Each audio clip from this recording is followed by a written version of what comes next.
मित्रों,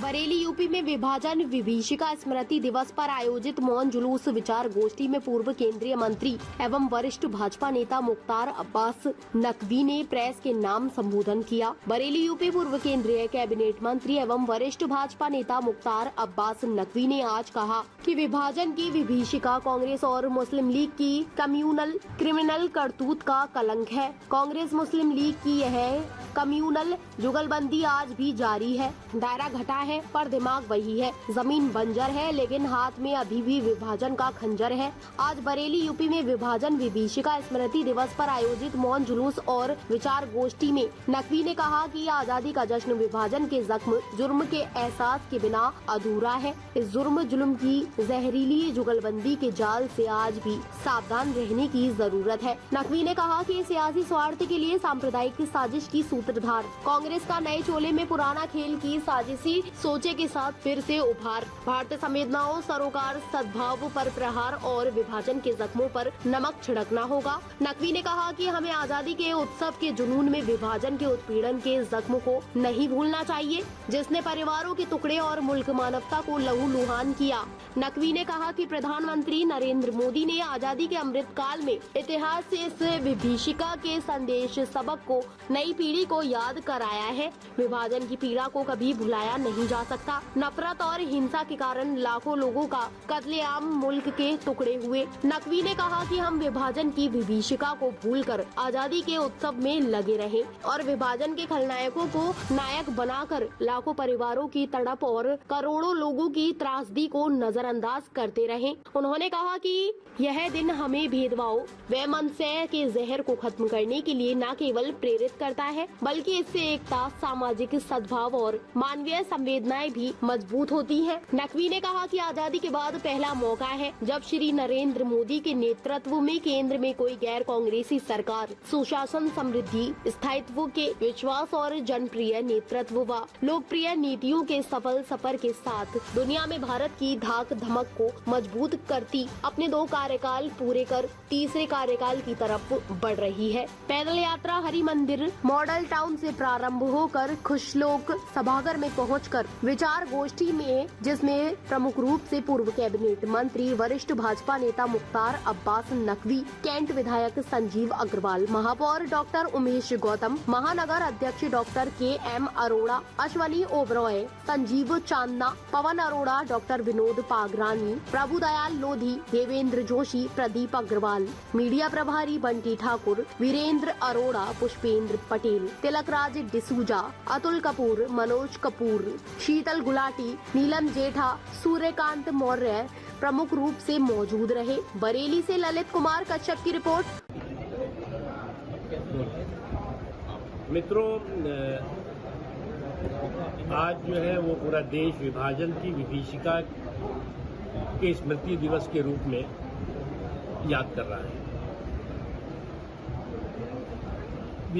विभाजन की विभीषिका कांग्रेस और मुस्लिम लीग की क्रिमिनल कम्युनल करतूत का कलंक है। विभाजन की विभीषिका कांग्रेस और मुस्लिम लीग के क्रिमिनल कम्युनल कलंक का नतीजा है, करतूत का नतीजा है। आज भी कांग्रेस और मुस्लिम लीग की जो सांप्रदायिक जुगलबंदी है वो खत्म नहीं हुई है। आज उनकी जमीन जरूर बंजर है लेकिन उनके हाथ में अभी भी विभाजन का खंजर है और इस चीज को हम सबको समझना होगा, हम सबको होशियार रहना होगा।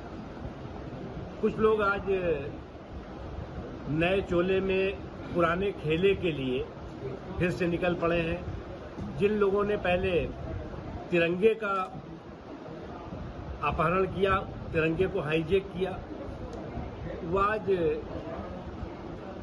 इंडिया को जो है वो टुकड़े टुकड़े करके हाईजैक करने की कोशिश कर रहे हैं। और इसीलिए हमने कहा कि ये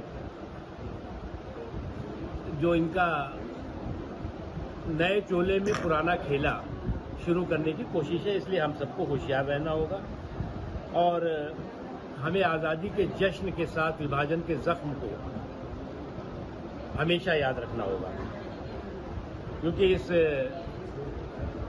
जख्म ने देश को, मानव को, मानवता को, इंसान को, इंसानियत को और मुल्क को बहुत चोट दी है, जख्म दिया। और इस गुनाह के सबसे बड़े गुनाहगार अपने राजनीतिक स्वार्थ और निहित स्वार्थों के लिए, जो दो गुनाहगारों की जुगलबंदी इस गुनाह के लिए थी, उसमें कांग्रेस पार्टी और मुस्लिम लीग थी।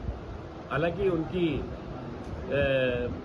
जमीन जो है इस समय बंजर हो गई है, लेकिन सबको याद रखना चाहिए कि उनके हाथ में अभी भी विभाजन का खंजर है और उनकी हरकतें इस बात की जो है वो प्रमाण है।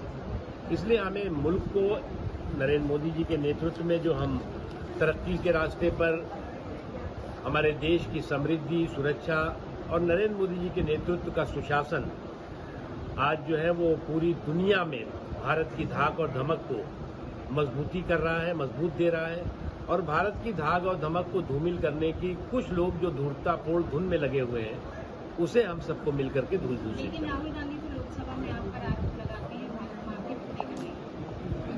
देखिए, पहली बात ये कि राहुल गांधी जी के लिए मैं केवल इतने ही बिना मांगी उनकी मम्मी जी को सलाह दूंगा कि उनको किसी पॉलिटिकल प्ले स्कूल में या पॉलिटिकल प्ले पाठशाला में प्रवेश करा दें उनका, क्योंकि आज वो, वैसे तो अब उम्र बहुत हो गई है और आज भी प्रौढ़ शिक्षा का भी युग चल रहा है, तो अगर वो प्रौढ़ शिक्षा भी ले ले, एडल्ट एजुकेशन जिसे कहते हैं, तो भी कोई हर्ज नहीं, क्योंकि ऐसा लगा था कि इतने दिनों के बाद वो बाहर रह करके जब अंदर आएंगे और कुछ बात तर्कों और तत्वों के साथ कहेंगे, लेकिन शुद्ध रूप से उनकी तर्कों की कंगाली और कुतर्कों के मवाली जैसी स्थिति दिखाई पड़ी। और उसके साथ ही साथ उन्होंने जो ये घमंडिया जो है वो घराना है, उसका जो है वो घटिया तराना सुनाया, इससे ज्यादा कुछ नहीं। ताज़ा खबरों से जुड़े रहने के लिए हमारे चैनल को सब्सक्राइब करें और बेल आइकन को दबाना ना भूलें, ताकि हर खबर की नोटिफिकेशन आपको मिलती रहे।